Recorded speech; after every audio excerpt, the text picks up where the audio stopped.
I bought a turbo Miata for $4,500, planning to flip it quickly. Instead, it turned into a way bigger project than I ever expected. But after finally selling it for $8,500, was all this effort worth it? This is how the story unfolded. Hello everyone, I'm Joel. This video consists of 1,100 video clips over the course of a whole year that started back in January 2023. I found the Mariner Blue Turbo Miata with 101,000 miles, no rust, original paint, and a clean, intact interior posted on Facebook Marketplace for $5,000. I drove 2 hours from Connecticut to New Hampshire to have a look at the car, and after some negotiating, I was able to buy it for $4,800. I hated the Honda Fit wheels that were on it, so I posted them on Facebook Marketplace for $300, and they actually sold immediately. This left me at a clean $4,500 purchase price. My intentions with this car were to fix it up real quick, enjoy it a little, and sell it for a profit, but I was not at all ready for how many small things this car actually needed. Buying this car, I felt like I had a pretty good amount of knowledge on turbo cars and just the little nitpicky things that they like. So I wanted to put my knowledge to the test with this car and get everything dialed so someone could just hop in and go. After writing the script for this video, I found that this is actually a perfect representation for what it takes to buy someone's project car and dialing it in on your own so that you can enjoy it. But there's a lot that was done, so we need to get right into it. When you first buy a car, it's nice to spend some time looking at absolutely everything before actually doing anything, so you can compile a list and not get overwhelmed. The first thing we noticed after driving the car a little bit was that since the previous owner lived on a gravel driveway, we did not notice that the car was pissing oil. During my post-purchase inspection, I noticed the intercooler pipe was hitting on the alternator pulley, so I shook the pipe and realized that the whole intercooler was completely loose from a broken bracket. This was an easy fix as we just immediately got a nut and bolt through that bracket and it was all tight again. Before, when I moved it, it would touch right away. The two camshaft seals on the front of the engine appeared to be leaking real bad, and then having a good look under the engine, you can really see how bad this thing was leaking. And then after getting the filter off of the turbo, I noticed that there was a crazy amount of shaft play, which indicates that the turbo is cooked. At this point, my current number one priority was figure out why the car was leaking so much oil. Removing the valve cover was my first step in this, and almost immediately I found that all but 2 valve cover bolts were completely loose. So this will 100% explain why there was always massive puddles of oil under the car so quickly. Just look how wet the gasket mating surface was. This is a perfect indication that no oil was getting held back. There was also a broken valve cover bolt in the back of the engine. Luckily, some small locking pliers were able to get this out real easy. The radiator was drained, coolant hoses removed, disconnected the E-fans, and got the radiator all pulled out. I set the engine to top dead center and realized that the timing was off a tooth. The marking on the intake cam gear was perfectly vertical, while the exhaust cam gear was slightly to the right. The thermostat gasket was leaking a bit, so I figured I'll change that while I'm there. These plastic razors are amazing for safely and quickly removing gaskets like this. I think it's a nice practice to crack all the pulleys loose while the belt is still on.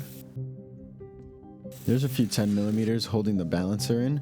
I removed those to get access to the front crank seal. I was looking for some timing marks and I couldn't see anything, so I watched someone's YouTube video. There is where I noticed the timing mark on my crank sprocket was broken off.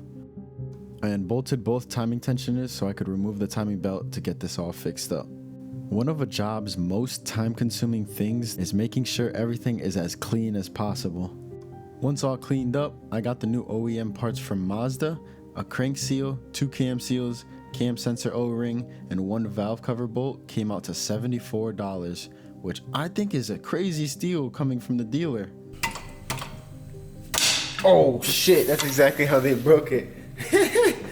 So I rented a puller that will bolt into the crank sprocket, and after applying a little bit of heat, it slid off like a charm.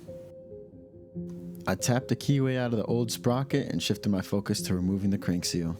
I drilled the self-tapping screw into the seal to get some leverage on it. Initially it didn't work, the screw just pulled out, so I moved to the other side. Here the seal popped right out. After getting everything all cleaned up, I realized the dealer sold me the bigger, long-nosed crank seal, while my engine had the short-nosed crank seal. I went back, ordered a new short nose crank seal, and while I was there, I got a new crank sprocket that was $57. While getting the new seal in, something about it felt off, so I stopped and inspected to find the seal folded over on itself. Thankfully though, I used a plastic pry tool to push the seal back in and everything went no problems. These cam sprockets are my Impact's best friends. Got a nice clear view of all the oil and the cam seals. People recommend just to take the whole caps off and slide it on nice and easily, so I'm gonna do that. I proceeded to spend around 10 minutes trying to gently force off this stuck ass cam cap, but I just had to get really aggressive for it to finally let go. That sounded crazy, bro. It formed a good seal on it. It's a good thing I removed the cap because the gasket was baked to the cam cap. It would never seal like that if I just pushed a new seal in and didn't get that all cleaned off. Again, this plastic razor always comes in so clutch to remove any RTV. I used some brake clean and a red scotch pad to very specifically target only the burnt on rubber. I was trying really hard not to hit any metal. That worked. Let's go. A shop towel wrapped around the backside of a pick is really nice for getting into these incredibly tight corners. Once the new gasket is in position, assembly lube can be poured onto the bearing and bolted down, with the new seal then tapped into its final position. I repeated the same on the other side. On the first step of reassembly, I noticed instantly that something was off. There was so much wiggle in the cam gear from the alignment dowels on both of the gears. Because of this, I aligned the dowels perfectly vertical by eye and locked the adjustable wrenches with vice grips to lock the cams in position. I dropped the keyway into the crankshaft and slid the sprocket right into position.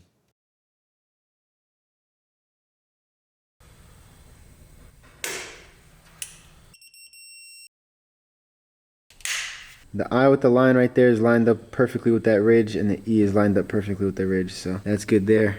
I put the crank gear a half tooth to the right to help me get the belt on, but I still struggled so much to get that on. So I can't remember if I put the gear back to top dead center, but I'm pretty sure I did to slip that belt on. It took a lot of finessing, but I was able to use a plastic pry tool to slip the timing belt on that last little bit. Before pulling off the cam sensor, I marked its position with a screwdriver so that when I clean everything up, the mark is still there. Unplugged and yanked out, I now had access to the O-ring that just disintegrated when I touched it. What? Some oil to cover this O-ring because it needs to be perfect.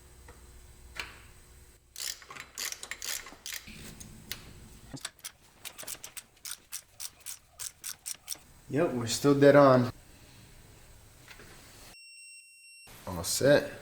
Some black RTV on the corners of the half moons. I always make sure to only hand tighten for the first hour to make sure the RTV has time to turn into rubber, and then you tighten down to full torque spec. During the hour, I got the radiator back in, thermostat with its gasket back in, and filled the coolant up. Once I started the practice of waiting the first hour, I've had so many less leaks dealing with RTV. I got rid of that crazy steering wheel the car came with and replaced it with a stock steering wheel. I think it looks so much better.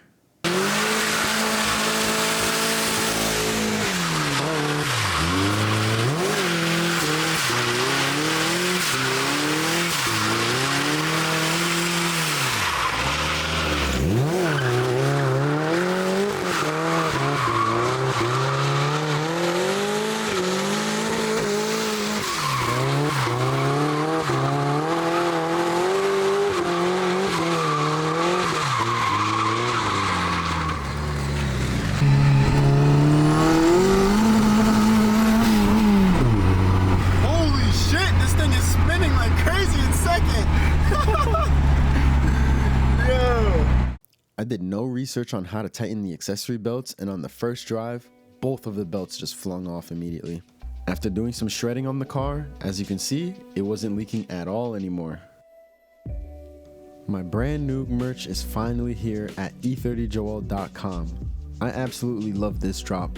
After spending so much time working on it, it feels truly amazing to now be able to wear my own designs that I fully adore. Shirts are amazing quality, the blanks are comfort colors, and the hoodies are not gilded, so finally no more gilding. And the hood fits over my big ass afro. Everything is a pre-order, so you have many colors to choose from, and since it's a pre-order, the merchandise will ship from the United States and from Europe. Thank you all so much for your support. Now let's get back to the video. Now that the car wasn't pissing oil, I was very interested to see how clean this paint would be all detailed up. This car was being daily driven through the salty roads of New Hampshire when I bought it, so the paint is very hazy and swirled up. The first step in any detail is to get the car all washed up and clean. I love using this Griot's synthetic clay barb because I hate kneading clay by hand, especially when it's cold, because it just hurts, and if you drop it, you gotta throw it out. With this synthetic one, if you drop it, you just wash it real quick and then it's right back to use. My clay lube was a mix of Optimum No Rinse and distilled water. At the time, I didn't realize that I really should have removed all the trim pieces before claying the car, as I was not expecting so much dirt to be under everything. But since I didn't know that, I removed all the trim pieces after the paint was already spotless. Since the Optimum No Rinse that I was using as the clay lube is a waterless wash, I used that to clean up all the dirt behind all the trim. Getting a good tape line around all the seals is very important because removing compound from any of those little trim pieces is not fun. There were many spots of tree sap all over the car, but this plastic razor made light work of any tree sap. Once I started buffing, that is when I realized that the paint was single stage and it was coming off onto the pad. I got pretty freaked out because I had no experience working with any single stage paint, but I knew that there was only one option. I just had to continue and trust the process. This Mariner blue color perfectly shows just how good Griot's fast correcting cream is on its own.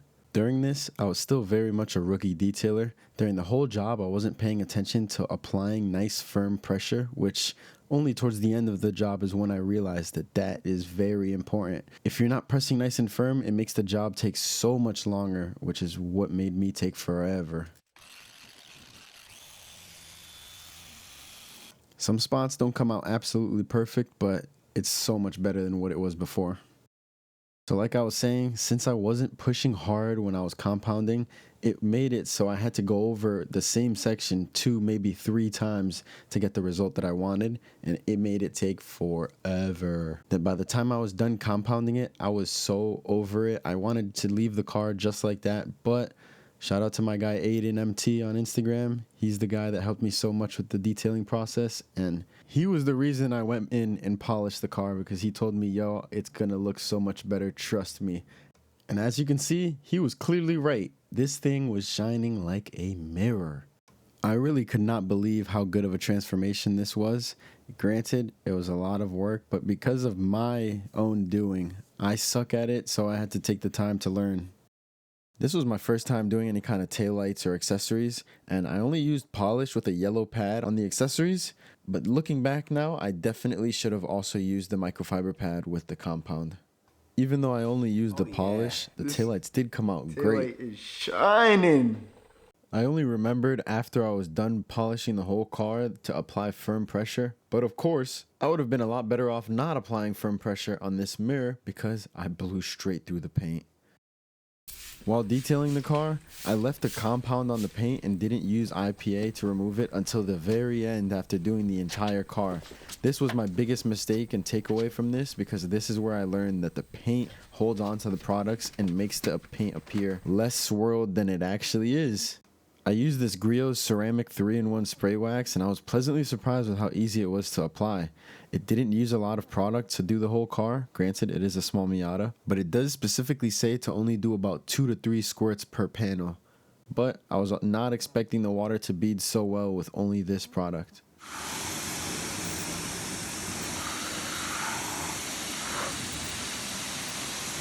I didn't want to replace these window seals, so I just wire wheeled them up, primered, and painted them. That's one of the things I'll leave to the next owner and they can replace it if they want. Now that the paint was mirror-like, I can finally move on to getting the car 100% dialed in. This thing is just... I started by getting a brand new CX Racing Turbo, since that's exactly what was on the car. This came out to $350. One turbo bolt was constantly spinning on me, but getting a vice grip on there allowed me to actually unbolt it. After that bolt snapped, the turbo came right off, but I had to instantly take note that I needed new turbo hardware. You may be tempted to want to use this gasket because it looks like it would be good, but they're absolutely garbage. They split in half, and as you can tell, just let all the exhaust out. Style gasket you want is the metal one. This is gonna crush and make a really nice seal. Like always, for anything to seal properly, it must be 100% clean. Trying to get the turbo clocking properly aligned for the drain to miss the frame rail and the manifold while trying to get the compressor housing lined up took 5 attempts to get it clocked properly, with a lot of patience. When I thought I had it perfect, I attached the wastegate actuator rod and it was at such a bad angle. I made sure that all of the vacuum line for the wastegate is secured because you never want this line to go into the turbo or for it to touch anything that's hot. After a bunch of finessing and time wasted not knowing how to fix it, I finally realized the clocking of the compressor housing was wrong again. I had to relocate the power steering reservoir so the intercooler pipe could be as close as possible to the frame rail. That was possible by unbolting the power steering reservoir and then just swapping the position of the hose and the intercooler pipe. Like this, the wastegate actuator rod was finally able to sit flat, but the intercooler coupler basically sits on the sharp part of the frame. If it were up to me, I would have cut it, but I did not cut it. I only flipped the boot around so that the new owner can cut it if they'd like, because some people don't want their car cut. And as you can see, there's still a gap between the frame rail and the boot, so it should be fine. This car currently has this weak ass intake air temp sensor, and it doesn't even have a port on the pipe to put it in. So I'm gonna get a new one on there. This aluminum intake air temp sensor kit had everything I needed to install it into this car. It came out to $50. I think this is the absolutely perfect spot to put it, right in that region right there. I like to put this sensor as close to the throttle body as possible so that the ECU can get the most accurate reading that the engine is actually receiving. Since I was already welding an aluminum bung to it, I took the time to fix up the rubbing on this pipe from the alternator pulley. I drilled 3 holes at the end of where it was rubbing to stop any future cracking from developing.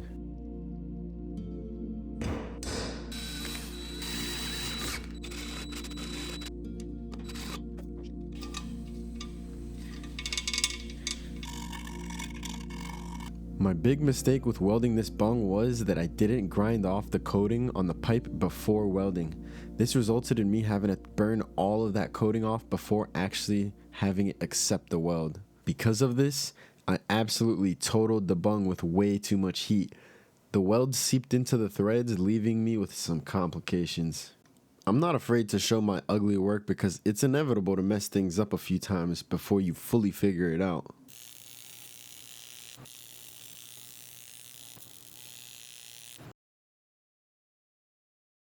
If I wanted any chance at saving these threads, I had to remove the excess aluminum inside the threads before doing anything.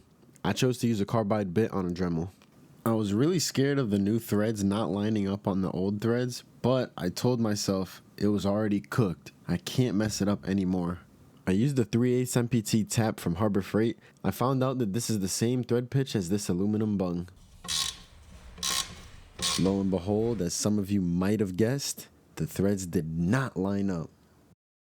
I was lazy to remove the blow-off valve, but I also couldn't bring myself to put it in the car without cleaning it properly.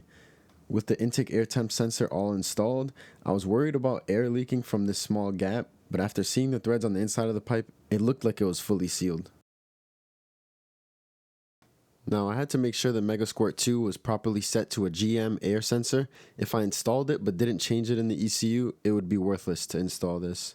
I was having a lot of issues and my laptop wasn't recognizing my cable because of missing drivers, but after buying a new ECU to USB-C cable, it connected up properly. One thing to note, before this, the car would crank up for so long before starting up, but after seeing the throttle position at 8% when it should be at 0, I instantly knew that this could be why. There we go.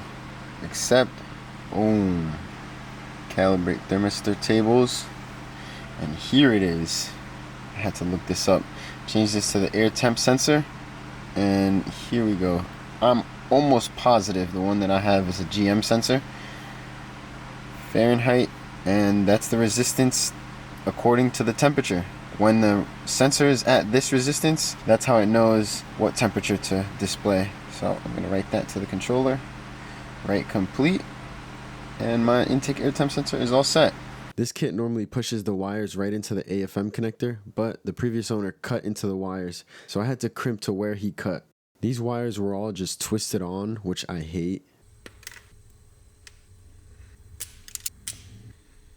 I burned 20 minutes trying to push this pin into the connector, only to realize I had to push the wire through first, then crimp the pin and pull the pin into the connector.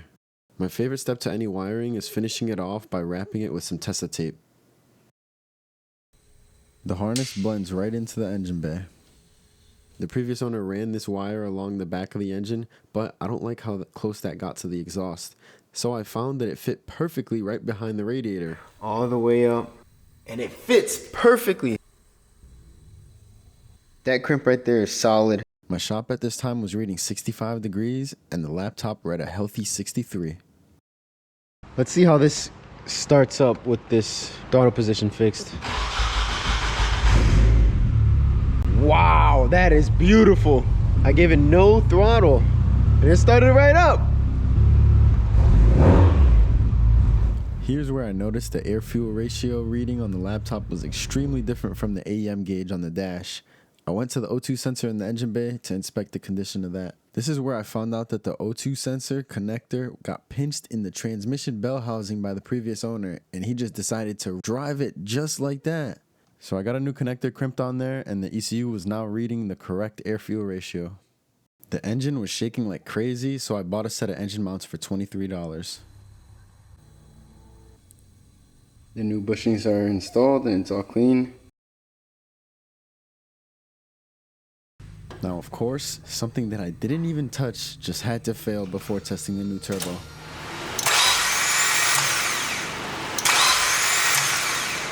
The starter just fully shit the bed.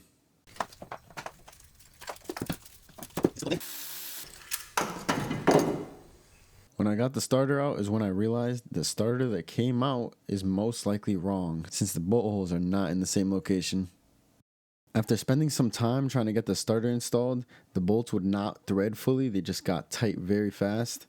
So I pulled the starter out and ran a tap through the threads and die through the bolts to clean all the threads up. From there, the starter bolted like a dream. Yeah, so much better. That old starter definitely wasn't for this car because that sounded completely different. I was contemplating fixing this fender rust for a lot longer than it took to just fix it. Dirt gets trapped behind this fender, and when it gets wet, it never dries, and the result of that is this very common rust that happens on the bottom of the fenders. But rust-wise, I'll get you guys a better look. The oil does help keep it from rusting, which is a good thing. So I'm gonna keep this oil down here. This car has 101,000 miles on it, and it was driving through New Hampshire winter, which is kind of crazy because it doesn't really look like it. This car appears to be in very good condition under. The good thing about this rust trap is that you only have to wire wheel or sand down the rust and apply it on with a brush. It makes fixing rust so effortless. The part I overthought the most was how I would end up welding a new piece to the bottom of the fender. But after starting, I eventually realized the best thing I could do is just cut the fender so it's a clean line and stops any more rust from spreading.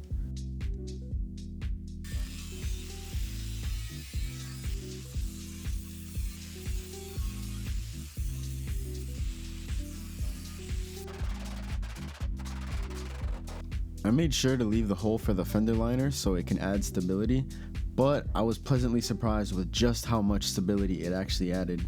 I got so very lucky that the rust on the chassis was still solid. This rust very easily could have just poked a hole straight through the chassis. But with some light wire wheeling, it was all ready for the rust trap.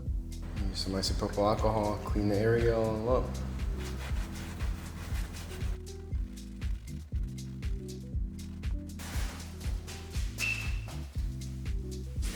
This product says to apply a second coat directly after applying the first one, so it's just 2 nice wet coats. Now it says to let it dry for 24 hours before returning back to use. This looks 30,000 times better, and I am so glad that I took the time to do this because I know for sure this is not going to continue to rust. When fully dry, this urethane coating turns rock hard.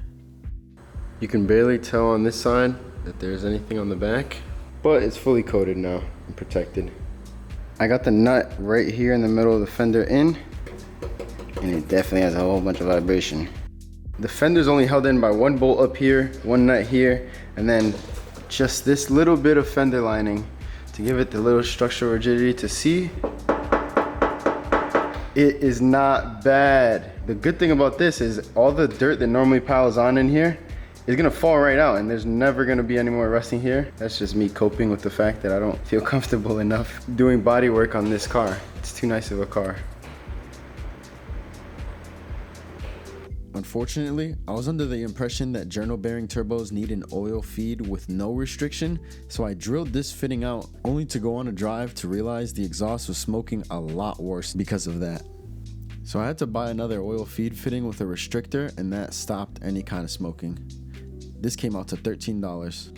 I did a quick little oil change and spark plug change, and I was in shock when I realized that the spark plugs were loose. Spark plug had like 2 foot-pounds of torque. Oh my god, that one was so loose as well. No way, these shit are so loose. What the fuck?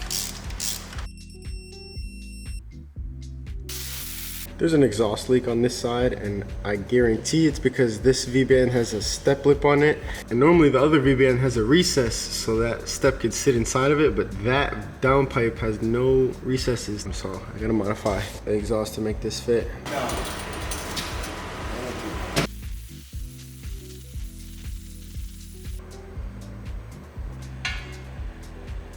The diameter of both V-band flanges on the downpipe were too big, so I used the extra V-band that came with the turbo as a template, so I can then use a grinder to get that all the same size.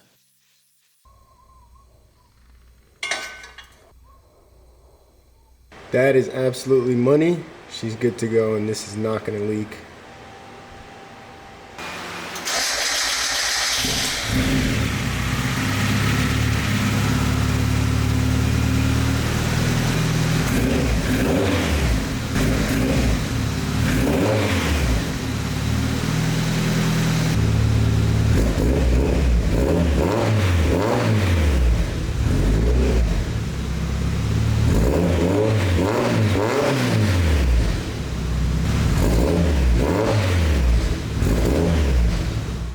After fixing all the exhaust leaks on the car, it sounded so much better. I cut some material out of the bumper so that this flap could sit more flush.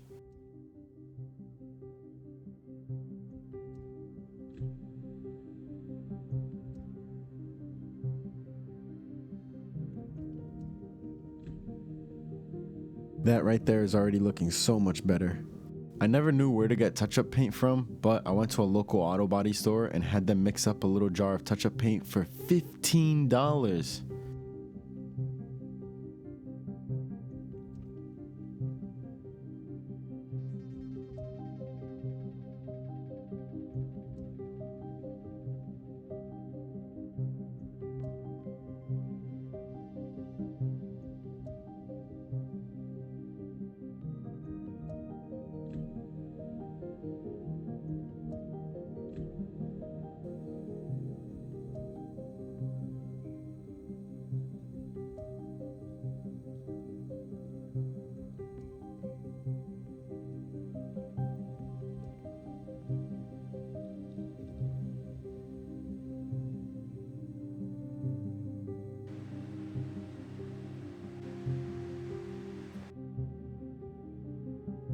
Adding touch-up paint to all the spots actually made such a difference visually, which I was not expecting.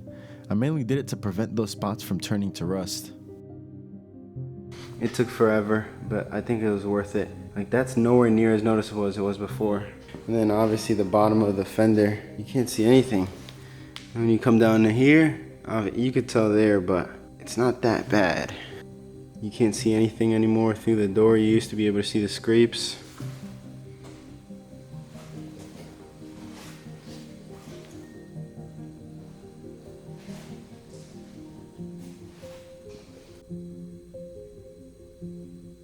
It looks so good. I burned some paint right there, and with the touch-up, it's not even noticeable. And just when I thought I was finally done fixing everything, the car started leaving oil puddles everywhere that I parked. I found that it was the steering rack leaking from where the pinion and the steering shaft meet, pissing power steering fluid. Most forums that posted about this said the power steering system on Miatas are pure ass. So most people recommend to depower the steering rack to remove the power steering system.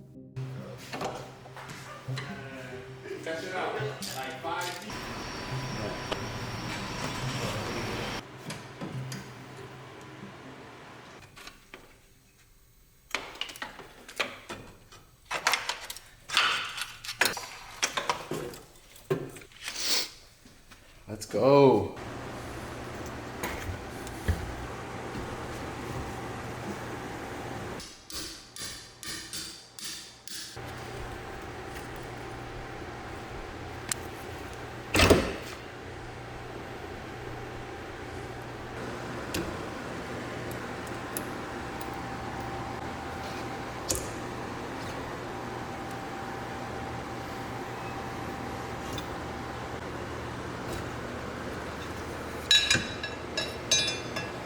And this right here is what I have to cut off. Cutting the seal inside of the steering rack is the way to properly depower it because this removes any kind of resistance within the steering rack.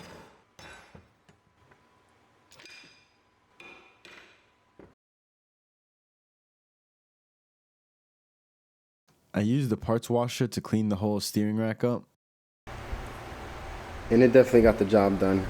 The direct replacement for the power steering fluid is just to grease up the whole shaft.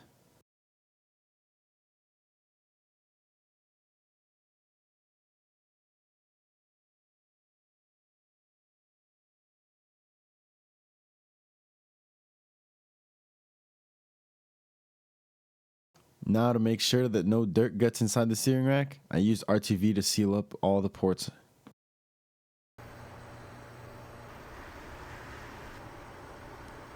I found this small filter in the trunk and I threw it on.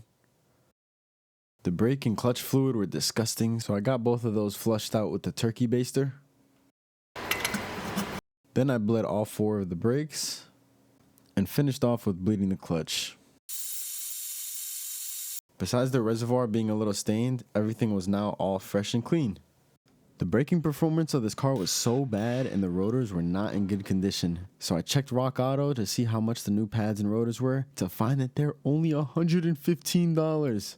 At that point, I couldn't justify not buying them and just replacing them all.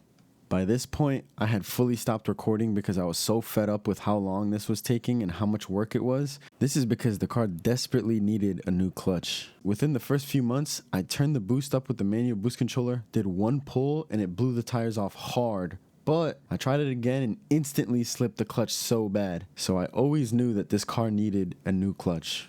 Every forum I read said eBay clutches for Miatas are so bad because of how small and cheap they are. It ends up just exploding, which is very scary. I do not like the thought of that. Because of that, I really procrastinated spending the $413 on a Super Miata 1.8 liter clutch. I chose the 1.8 liter clutch on my 1.6 engine because of how much bigger the 1.8 clutch is. This allows it to hold more torque while keeping the soft clutch feel, since I had no idea who'd be buying the car. Since I was adding a bigger clutch and I loved how fast the 1.6 clutch would rev with its current lightweight flywheel,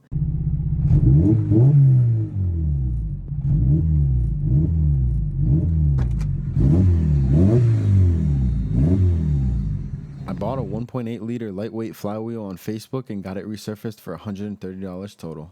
Of course, while the transmission was down, I replaced the rear main seal as well with the rear oil pan gasket. That has to get RTV'd and clamped to the bracket while it dries. To get the bracket to actually bolt in with the gasket in place, I had to use 2 vice grips on each end to seal the oil pan. The output shaft seal was ripped, so I took the time to just change the output and input shaft seals on the transmission. I used Redline MT90 for the transmission, which was $50. Damn, I really like the no power steering. It's so good in this car.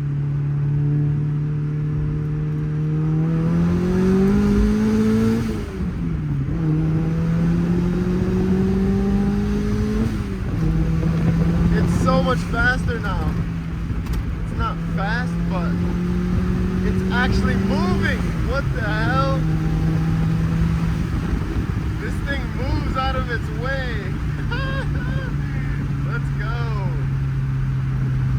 This thing rips.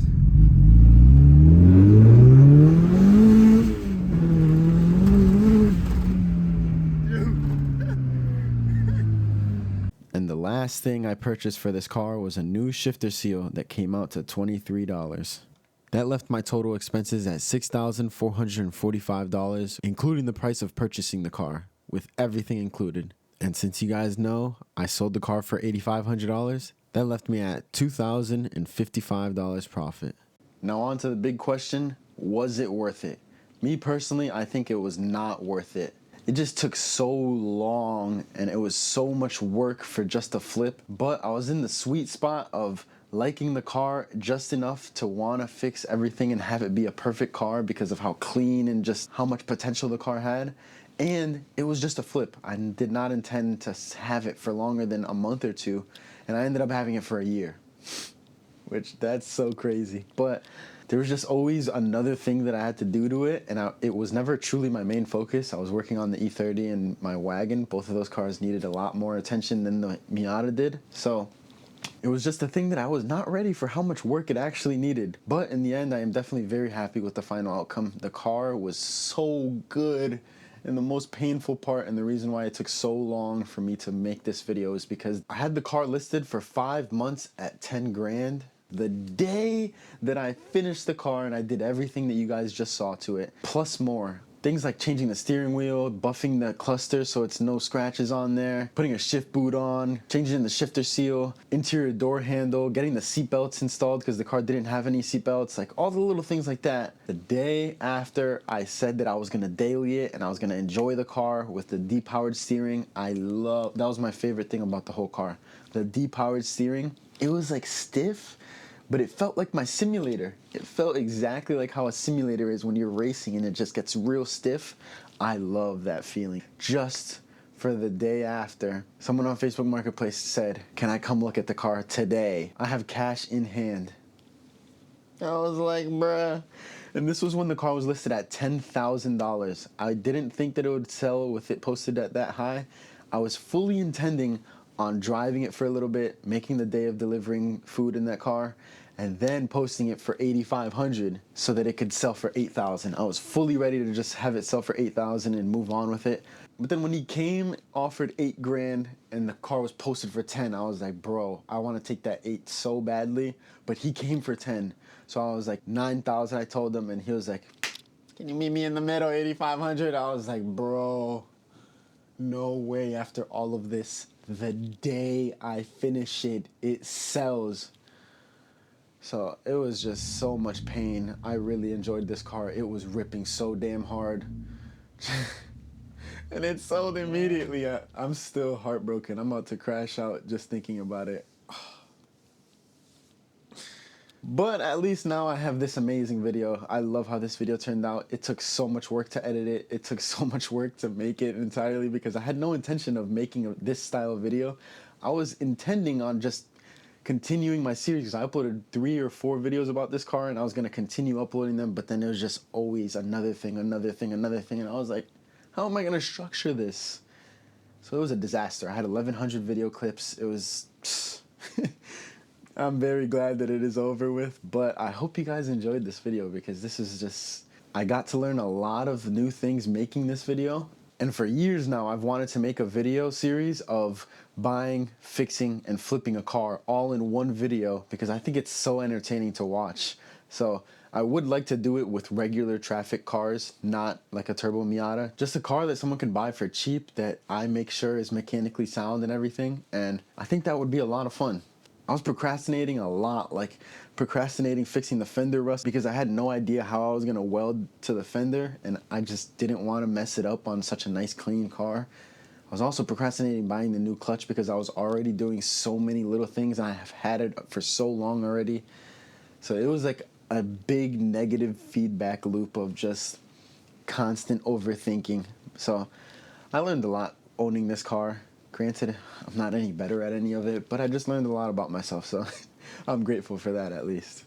Just another reminder, My merchandise is available. I have been wearing this shirt, I no lie, for like 5 days in a row. I'm exposing myself, but I love it so much. The embroidery is so sick. It looks so good. Also, just to show you guys real quick, my ImJoel signature, that's my handwriting, and that's partly why I love the design so much. I've never considered myself to having good handwriting, so when I absolutely buttered this signature down here, I was like, yeah, this is the one. So I put it into Photoshop, got it all ready on my own so that I can get this result. I was so ecstatic when I saw this come in the mail. It was just such a good feeling. Something I made 100% from scratch looks this good. You know, a little thing, I'm a nerd about all the little details, even though it's probably not worth it to spend so much time on something that's probably not gonna pay off, like this video. I spent way too long making this video, but that's just how I am. I obsess over the little details until it's just not healthy, but whatever. If you guys enjoyed this video, make sure to leave a like, subscribe. I appreciate you all so much for making it to the end of this video. Follow me on Instagram at E30Joel to stay up to date with everything I'm doing. And yeah, thank you guys for watching.